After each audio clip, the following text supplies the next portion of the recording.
the internet is absolutely filled with these, right? You've all seen them for sure.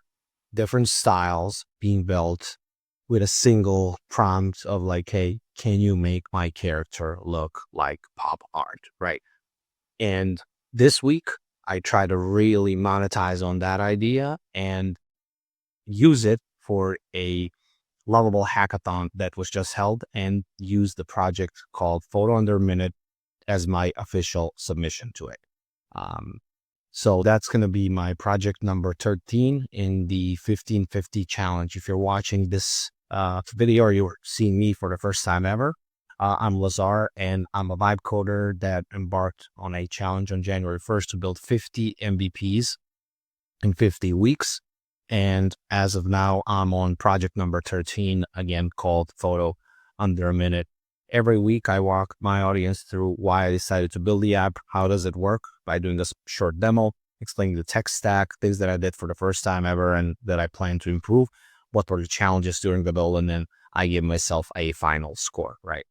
So to open it up, right, I've seen, tons of these images being created now with the new 4.0 model from ChatGPT, and all other sorts, awesome sorts of type of artwork, right? And I was pondering for about a week or so as I signed up to participate in the Lovable Hackathon, which was held this past weekend.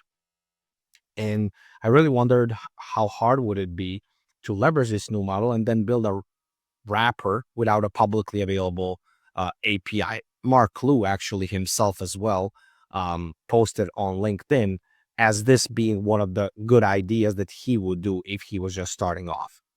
As you can see here, it's basically this particular idea, right, that I really tried to replicate as a part of the Lovable Hackathon.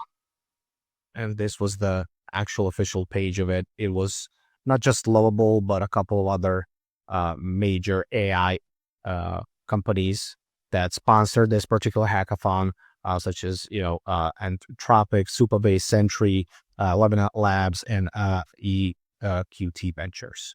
Um, so the project that I submitted is pretty simple, right? As you'll see in a second. You would just upload your reference character photo, you set the output style, and then just generate image and save in your gallery. Now, I mentioned that the general idea was to build a wrapper on the latest model. Turns out that's not as easy as I thought it would be, especially because I'm not technical. So I had to build in a fallback in the use of a DALL-E 3 model in case it fails, and it fails most of the times because of the permissions that OpenAI has set. Like you can't just bypass their login, even though I've tried to do it many different ways, right? I'll still guide you to the app. I'm pretty proud of myself for being able to do all of this in 24 hours and spent like half of the time debugging, actually trying to get the 4.0 model to work. I did add some of these fancy elements using 21st Step. And then obviously, again, illustrated a bunch of examples of how it would or should work. It's free to use. Like all you'd have to do is, let's say you would upload a photo. You can choose a theme or you can choose a visual style that you'd like. So let's do this. Let's say steampunk. Then you can select many different settings. It's going to be in a library. I can say that I want myself to be sitting, and then I want to have like a sad behavior, or better say mood. And then text overlay can be very sad, let's say. Okay. And then I can choose to use the reference photo uploaded, right?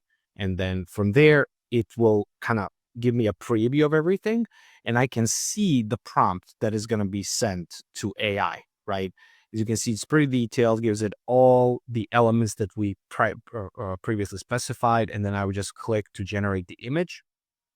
And from there, it would transform it. Now, again, the 4.0 model fails so that it falls back to DALL-E, which unfortunately does not have the capability of replicating the character. It will use all the references that I gave it. As you can see, it put the name here. I'm in a library. It's a steampunk theme, but this is definitely not me, right? So replication of character is what I was aiming for with this project, and that unfortunately did not necessarily work out. However, I'm still proud because, again, this was built very quickly for the purpose of a hackathon, and um, there's not much that me, or anybody else can do when the permissions of OpenAI's models are restrictive as they are. Right? You can't build a wrapper today. You can't use the API. If I could use the API, this project would have been done within a few hours, and it would work perfectly. Right? Um, Now, I've tried many things to make it work, right? The easy part was, again, doing the Lovable on the front end and then Supabase on the back end stuff. OpenAI to integrate it for image generation itself, right? Then, because I tried to build a bypass model through a puppeteer, I used Render, Postman, Replit, Railway for testing it and deploying it, DigitalOcean to create my droplet and hosting a virtual machine.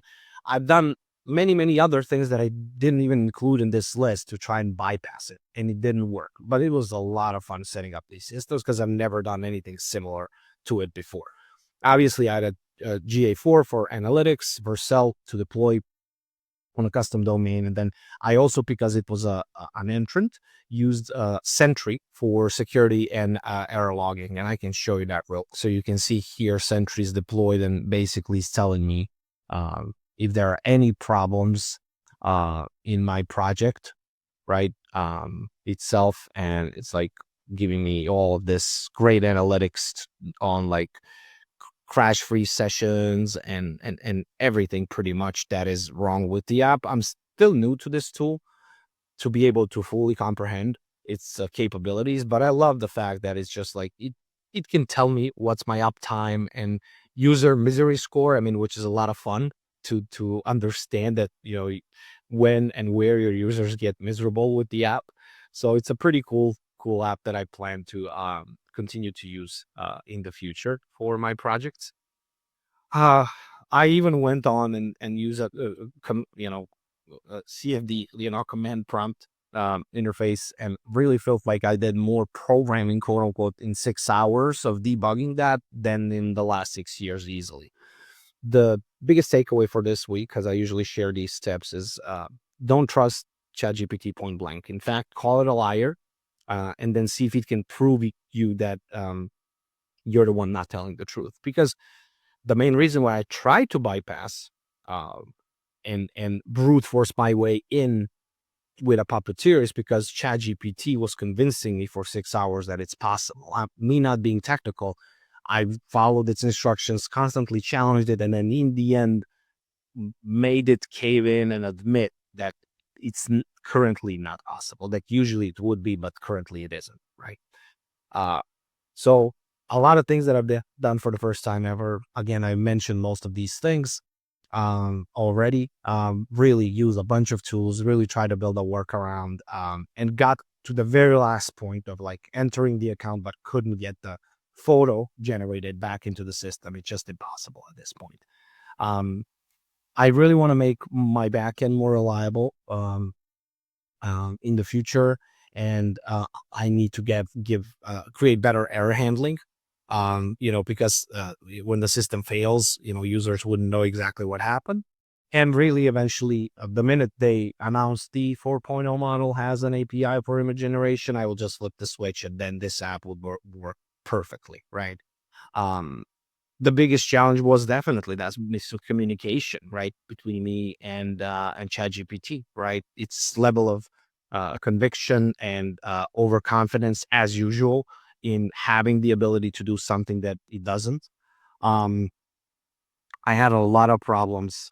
It took forever when I was first building the Puppeteer, um, downloading Chromium, stuff like that. It's all the things that I've never done before, and I just didn't realize how easy they could be when you have the skill set. So a lot of respect now, and a lot of humbleness from my end. I usually am very aggressive in quote unquote not attacking developers, but necessarily, but saying that, oh, this is easy. I definitely learned a couple of lessons here and realized that, yeah, you do need to have certain level of technical knowledge to be able to really use these types of apps in a bit of an advanced mode. Yeah, I really couldn't figure out how to get the cookies to work. Like a lot of things were extremely difficult here, right? But I will be generous to myself and give myself a final score of 7 out of 10, simply because if the model was there, if the model API was available, this would have been a 10 out of 10 app, huge success, because everything works. Like everything from a technical perspective works. Now the problem is that the model is not available, right? Uh, this is also my official submission for the Lovable Hackathon. It is live on Lovable Launch. So if you go to Lovable Launch /photo dash under dash a minute, so photo under a minute, which I will post the link in the first comment or in the description of this video. If you could just upvote, I'd be very grateful to you. I'm looking to get into the top 100 if I can. Right, that would be my goal with this project, because I'm confident it can't win. It's just not at a level of a winning project, but I'm definitely excited for the fact that, as somebody who didn't know how to create a GitHub repository 6 months ago, I am actively competing in hackathons for vibe coding these days. So to me, that's just mind-boggling, and I'm super grateful for that, and super grateful for everybody's support. If you want to continue to follow me, make sure to subscribe to my YouTube channel, right? And watch all of my videos. I have also a pretty decent playlist on how to start with Lovable, how to become a vibe coder yourself, if this is something that you would like to learn. And until next week, keep shipping, guys.